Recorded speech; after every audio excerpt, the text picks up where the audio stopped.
राजीव जी, जो ये फ्रेंच अखबार है द लमोंद, ये इसका सर्कुलेशन बहुत ज़्यादा नहीं है, 5 लाख के करीब है। दोपहर का अखबार है, फ्रांसीसी भाषा में है, पर ये दुनिया के सबसे प्रतिष्ठित अखबारों में है। और फ्रांस की जो आबादी है वो भी ज़्यादा नहीं है, 7 करोड़ के करीब है। अगर फ्रांस की आबादी 140 करोड़ होती तो आप मानिए कि इसका सर्कुलेशन 1 करोड़ मान लेते आप। तो एक आप हमारे देश में 1 करोड़ के सर्कुलेशन का कौन सा अखबार है वो जरा बताएं। कोई नहीं। और ये दुनिया भर में सबसे ज्यादा प्रसिद्ध अखबार है लमोंड। आपको फ्रांस में पेरिस में अगर आप जाएं तो आपको हर जगह लमोंड दिखेगा। ये बड़े, आप सोचिए थोड़ा सा कि जिस समय अमेरिका में थे प्रधानमंत्री जी, उस समय जब वो व्हाइट हाउस में वो बाइडेन के साथ बात कर रहे थे, जी। बाइडेन की पार्टी के और पूर्व राष्ट्रपति ओबामा सीएनएन पर इंटरव्यू में उनकी आलोचना कर रहे थे इसी मुद्दे पर।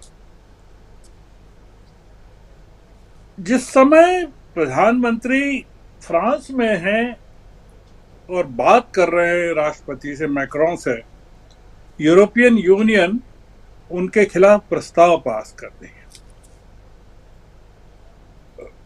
भारत का और भारत के प्रधानमंत्री का इससे बड़ा अपमान क्या हो सकता है। और स्मृति ईरानी का संबंध फिल्मों से है, वो टीवी सीरियल में रही हैं, बहुत प्रसिद्ध अभिनेत्री रही हैं। वो राजनीति को भी सीरियल की तरह लेती हैं और वो पूरे डायलॉग्स भी उनके ऐसे होते हैं कि जैसे किसी फिल्म में और किसी सीरियल में बोल रही हैं। वो कहती है इंटरनल मैटर है।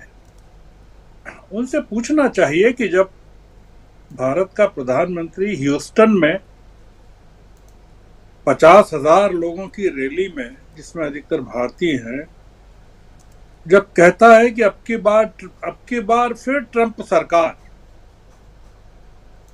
तो क्या वो अमेरिका के अंदरूनी मामलों में हस्तक्षेप नहीं कर रहा है? वो क्यों जितवाना चाहता है ट्रंप को? क्या भारत में अगर लोकतंत्र समाप्त हो रहा है और धार्मिक आजादी खत्म हो रही है, और मणिपुर को लेकर जिसके बारे में एक शब्द भी प्रधानमंत्री ने नहीं कहा, और दुनिया के देशों में चिंता है, मिजोरम में भयानक चिंता है। वहां के मिजोरम के जो वाइस प्रेसिडेंट हैं बीजेपी के, उन्होंने इस्तीफा दे दिया है मणिपुर की घटना पर। वहां 50,000 से ज्यादा मणिपुर के लोग पहुंच गए हैं शरण लेने के लिए, और 100-150 लोग मारे गए हैं मणिपुर में, और 250 से ज्यादा चर्च जलाए गए हैं। अब पूरा का पूरा मामला एक नए सिरे से सामने आ रहा है कि ये वास्तव में क्या मामला है। ये हिंदू वर्सेस ईसाई है कि कुकी वर्सेस मेती है, क्या है? जी। तो क्या करना चाहिए भारत में अगर ऐसे इस तरह की आग लगी हुई हो, सांप्रदायिकता में झुलस रहा हो देश, तब दुनिया के मुल्कों को क्या करना चाहिए? पूछना चाहिए स्मृति ईरानी से इस देश को। देखिए राजीव जी, ये तो दुनिया की जो लोकतंत्र हैं वो अब चुप नहीं बैठने वाले हैं। वहाँ की जो जनता है उसको कोई फर्क नहीं पड़ता है। आपने देखा कि रफाल को लेकर जिस तरह की चीज वहाँ अदालतों में चल रही है, जांच चल रही है, और बोफोर्स को लेकर जिस तरह की जांचें स्वीडन में हुई थी, ये दुनिया के जो लोकतंत्र है वहाँ मतलब तानाशाही हुकूमतों के लिए कोई सम्मान नहीं है। और जो स्मृति ईरानी बात कर रही हैं वो एक ऐसी हुकूमत की तरफदारी कर रही है जो तानाशाही राज की तरफ बढ़ना चाहती है। दुनिया की नजर इस समय केवल भारत की नहीं, भारत के 140 करोड़ लोगों की नहीं, और सुप्रीम कोर्ट को पता है कि पूरी दुनिया की नजर इस समय सुप्रीम कोर्ट पर है। ये आप मानकर चलिए कि दुनिया के जो 700-800 करोड़ लोग हैं, उसमें से जितने प्रजातंत्र हैं और प्रजातंत्र नहीं है उनमें भी, मतलब चीन भी शामिल कर लीजिए, रूस भी कर लीजिए, वो देख रहे हैं कि भारत किस तरफ जा रहा है। वो तय करेंगे, भारत की दिशा तय करेंगे, भारत के लोकतंत्र की दिशा इससे तय करेंगे कि सुप्रीम कोर्ट का फैसला राहुल गांधी के मामले में क्या होता है। हिंदुस्तान में लोकतंत्र किस दिशा में जाएगा या नहीं जाएगा, ये उसकी गारंटी, आखिरी गारंटी है सुप्रीम कोर्ट का फैसला। जैसा इन्होंने कहा प्रशांत जी ने, और मेरा भी कोई 40-50 साल का अनुभव है पत्रकारिता में कि डिफेमेशन के 50 मामले हुए हैं, हम कोर्ट में पेश हुए हैं, कभी इस तरह का मामला देखा नहीं गया। इसमें डिफेमेशन जो हो रहा है इस देश की जनता का हो रहा है, इस देश के लोकतंत्र का हो रहा है राजीव जी, मोदी सरनेम का नहीं हो रहा है। और सुप्रीम कोर्ट की तरफ इस नजर से देखना चाहिए कि सुप्रीम कोर्ट की लोकतंत्र के प्रति क्या टिप्पणी है। हम राहुल गांधी के प्रति टिप्पणी को नहीं देख रहे हैं। वो गुजरात की अदालतों के फैसले और उनके नजरिए को लेकर जो उन्होंने कहा है कि प्योरिटी होना चाहिए राजनीति में, और कैरेक्टर की बात कही है, तो वो प्योरिटी और कैरेक्टर किससे मांग कर रही है गुजरात की अदालतें। ये बहुत बड़ा फैसला है राजीव जी। ये अयोध्या में राम मंदिर बनने से भी बहुत बड़ा फैसला है जो सुप्रीम कोर्ट को देना है, जो कि नजीर कायम करेगा इस देश में आप कुछ बोलने की हैसियत रखते हैं कि नहीं रखते हैं। अगर राहुल गांधी को जेल की सजा बरकरार रहती है तो मान लीजिए कि इस देश के 140 करोड़ लोगों को जेल जाने के लिए तैयार रहना चाहिए। ये एक आदमी की जेल का मामला नहीं है। मैं एक बात कहना चाहता हूं राजीव जी, जी राहुल गांधी को जेल के बाहर रखना इस सरकार के, इस भारतीय जनता पार्टी के हित में होगा। मैं लोकतंत्र की बात नहीं कर रहा हूं, लोकतंत्र में तो इस सरकार का यकीन ही नहीं है। मैं इस सरकार के अस्तित्व के लिए कह रहा हूं, इसकी जो राज्यों में हुकूमतें हैं उसके लिए कह रहा हूं कि राहुल गांधी का इस समय बाहर रखना, बाहर होना सड़कों पर, और उस आदमी के द्वारा जिस तरह की मोहब्बत की बात की जा रही है, सांप्रदायिकता के खिलाफ बात की जा रही है, आप जरा कल्पना कीजिए राजीव जी,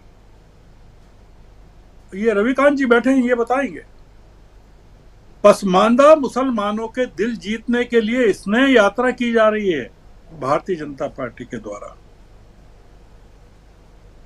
करोड़ों की आबादी है पसमानदा मुसलमानों की इस देश में। क्यों कर रहे हैं? चुनाव जीतने के लिए कर रहे हैं।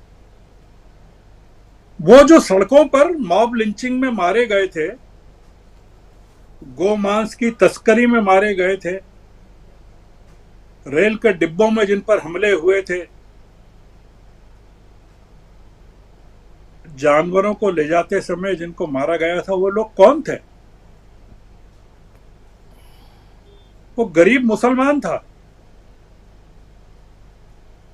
भोपाल में प्रधानमंत्री कहते हैं पसमानदा मुसलमानों की बात करते हैं। प्रधानमंत्री को तो सबसे पहले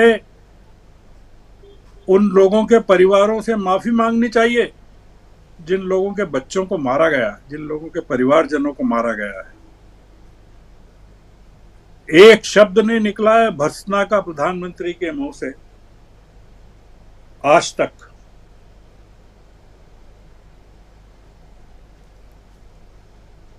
सबसे बड़ी तकलीफ जो है प्रधानमंत्री को या भारतीय जनता पार्टी को यह है, राजीव जी, कि राहुल गांधी ने बिना किसी कोशिश के जनता की आत्मा में प्रवेश कर लिया है और 9 साल की जो मेहनत इस पूरे के पूरे सरकारी तंत्र ने एक प्रधानमंत्री की छवि को खड़ी करने में लगाई थी, उसको एक झटके के साथ इस आदमी ने ध्वस्त कर दिया। यह तकलीफ है कि अपने आप को राहुल गांधी ने, वो परेशान है भारतीय जनता पार्टी और मोदी की, उनका विकल्प कैसे पैदा हो गया इस देश में, दुनिया को एक नया नेता कैसे मिल गया। तो ये जो चल रहा है राजीव जी, ये हमको प्रतीक्षा करनी चाहिए और सुप्रीम कोर्ट में यकीन तो करना ही चाहिए, क्योंकि इसलिए करना चाहिए कि अगर इस देश में लोकतंत्र नहीं रहेगा तो सुप्रीम कोर्ट भी नहीं रहेगा। बिल्कुल। राहुल गांधी का बाहर रहना सुप्रीम कोर्ट के रहने की एक चौथे स्तंभ या तीसरे स्तंभ पर रहने की न्यायपालिका की गारंटी है। तो ये जो फैसला होने वाला है सुप्रीम कोर्ट का, वो राहुल गांधी के खिलाफ नहीं होने वाला है। सुप्रीम कोर्ट अपने खुद के बारे में फैसला करने वाली। बहुत बड़ी बात आप कह रहे हैं जी। जी बिल्कुल। अभी मैं इतना ही सुप्रीम कहना कोर्ट चाहूंगा। अपने बारे में गर्ग साहब और कुछ जोड़ना चाहते हैं? नहीं, मैं कह रहा हूं कि सुप्रीम कोर्ट अपने अस्तित्व के बारे में फैसला करने वाली है, देश की अदालतों के बारे में फैसला करने वाली है, देश के वो करोड़ों लोग जो जेलों में बंद हैं, अंडर ट्रायल्स हैं, बिना मुकदमे के पड़े हुए हैं, उनके बारे में करने वाली है। और वो जो लाखों लोग जो अभी बाहर हैं, जिनको ये हुकूमत किसी भी समय पकड़कर बंद कर सकती है, जिनको धमकाते हैं प्रधानमंत्री भोपाल में कि जेलों में डाल दूंगा, ये उनके बारे में फैसला करने वाली है। ये फैसला राहुल गांधी के बारे में नहीं हो रहा है। देश को पता होना चाहिए कि ये फैसला राहुल गांधी एक आदमी के बारे में नहीं हो रहा। आपने बता दिया है कि राहुल गांधी ने अपने बारे में क्या कहा है, मुझे जेल में डाल दीजिए, निकाल दीजिए, कुछ भी। तो सुप्रीम कोर्ट अगर कोई ऐसा फैसला करती है कि राहुल गांधी के खिलाफ जो गुजरात की अदालतों ने कहा वो सही है, तो हमको मान लेना चाहिए कि अब कुछ बचा नहीं है देश में, और राहुल गांधी को भी लड़ाई कैसे लड़ना है, कांग्रेस को कैसे लड़ना है, विपक्ष को कैसे लड़ना है और देश को कैसे लड़ना है, वो फिर नए सिरे से तय करना पड़ेगा। और उसका फैसला स्मृति ईरानी के भरोसे या स्मृति ईरानी के हाथ में नहीं छोड़ सकते हैं। जी जी बिल्कुल बिल्कुल। तो राहुल गांधी ने